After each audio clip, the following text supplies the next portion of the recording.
వినుకొండ నియోజకవర్గ వ్యాప్తంగా ప్రతిరోజు ఏదో ఒక మండలంలో వైసీపీ నుండి టీడీపీలోకి వలసలు కొనసాగుతున్నాయి.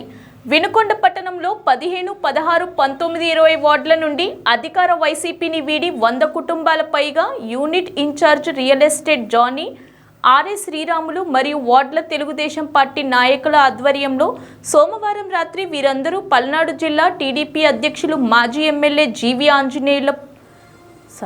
జీవి ఆంజనేయులు పార్టీ కండువలు వేసి సాదరంగా టీడీపీలోకి ఆహ్వానించారు. జీవి ఆంజనేయులు మాట్లాడుతూ రాబోయే రోజుల్లో టీడీపీతోనే రాష్ట్ర భవిష్యత్తు టీడీపీ పైనే ఆధారపడి ఉందని, ఈ విషయాన్ని ప్రజలు గుర్తించారని, అందుకే ప్రజలు టీడీపీ జనసేన కూటమికి అధికారం కట్టబెట్టాలని నిర్ణయించుకున్నారని అన్నారు. జనసేన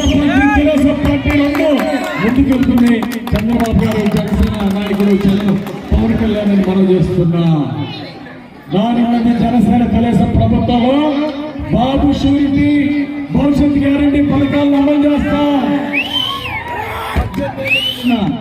18 సంవత్సరాలు అయిన ప్రతి మహిళకి నెలకి 1500 అమలు చేస్తాం.